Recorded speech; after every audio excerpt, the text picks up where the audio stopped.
What are you prepared to do? I'm invincible.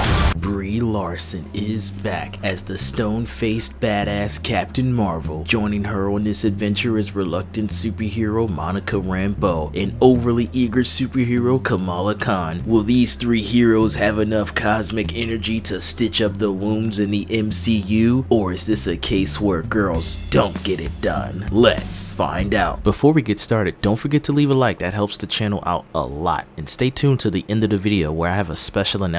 While I felt like Brie Larson's performance felt a bit stiff, Teyonah Parris, that's Monica Rambeau, she delivered a solid portrayal, and the standout for this movie to me was Iman Vellani. She's bringing that infectious energy to the screen as Kamala Khan / Miss Marvel. They even give her the unique hand-drawn animations that she had on her TV show. The villain, Zawe Ashton, her portrayal, that villain, I don't even remember the villain's name, but it kind of lacked depth and felt pretty one-dimensional. It was like a Marvel Phase 1 villain where the backstory wasn't too delved into, you just didn't care, but it was a foil that needed to be there. The narrative of the movie kind of has that classic superhero dilemma. Okay, the villain has some plans to take some resources from another planet. Then we have our main hero who's remorseful, has a reluctant team up with somebody from their past for some tension and somebody from the new generation, and they all embark on a mission to thwart this cosmic threat. That initial action scene, the ones that's in the trailers mark where all the powers are randomly swapping, that is the best scene of the movie. That's like very thrilling. The camera work, the angles, the music in it, the sequence of it, everything about it was like a visual treat. I really enjoyed it. The pace of the film is solid, but it's so tight and so fast that it does leave some room for there to be like an extended cut that maybe, you know, the editors left out some stuff, but that's not going to happen because we already know Marvel's not making any extended cuts. That would be nice to see, like a 2-hour cut on streaming, just something longer. It felt like we breezed through, like there was one particular scene in Planet that we left so quickly. I'm like, well dang,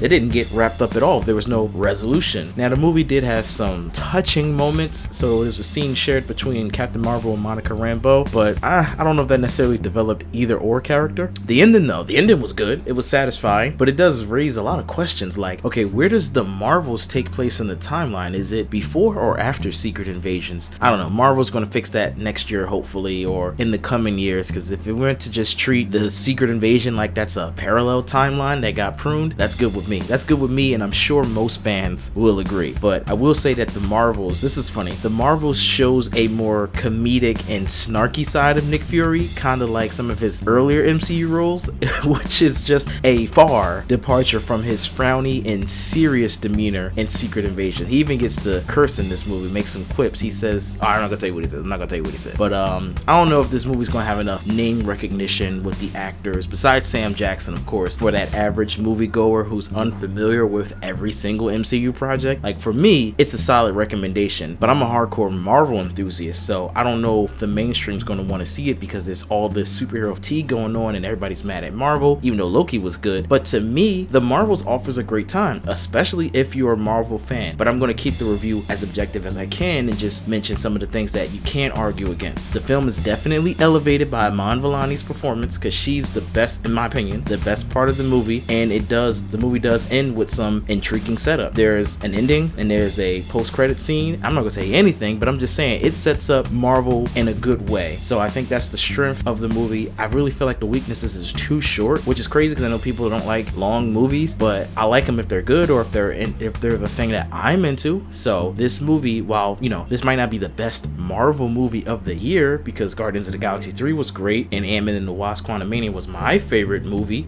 it does stand up. It stands as a strong entry in the MCU lineup. Its impact on that wider film audience, well, this review is coming out pretty late, so I've seen the news articles already. It's pretty divisive. People are swinging between love and hate, and guess where I'm at? I'm on the love side. I think this was great. It injects some fresh, fun, cosmic energy into the MCU, and while this might be a sequel to Captain Marvel, this is Miss Marvel's movie. She's taking the center stage, so if you haven't watched the TV show, you're going to be confused and annoyed, wondering why her whole family's here, but it's a fun mix of like humor and high high energy, a little bit on the silly side, actually a lot on the silly side. I don't know why I said a little bit. So if silly stuff you're not a fan of, like Thor Love and Thunder and Quantumania, oh, you're gonna be mad. You're gonna be mad. But I like this movie, and I'm gonna say it does set the stage for next year's Deadpool 3, and that's the only hint that you're gonna get, along with, you know, Loki. So I think the MCU is on a good redemption arc right now. The only thing that I would say that was bad about the MCU was Secret Invasion, for me personally, honestly. So on a scale of 1 to 10, this gets a 7.5 quantum bands out of 10. So what did you think of the movie? Did you like it? Did you love it? Did you hate it? Did you even see it? Most of y'all probably didn't, just based on, like I said, the news stories coming out. But let me know, who's your favorite female character in the MCU? Let me know, comment below, and for everything else, you already know where to go. CPG. I'm out. I just want to take the time to say thank you so much for making it to the end of the video,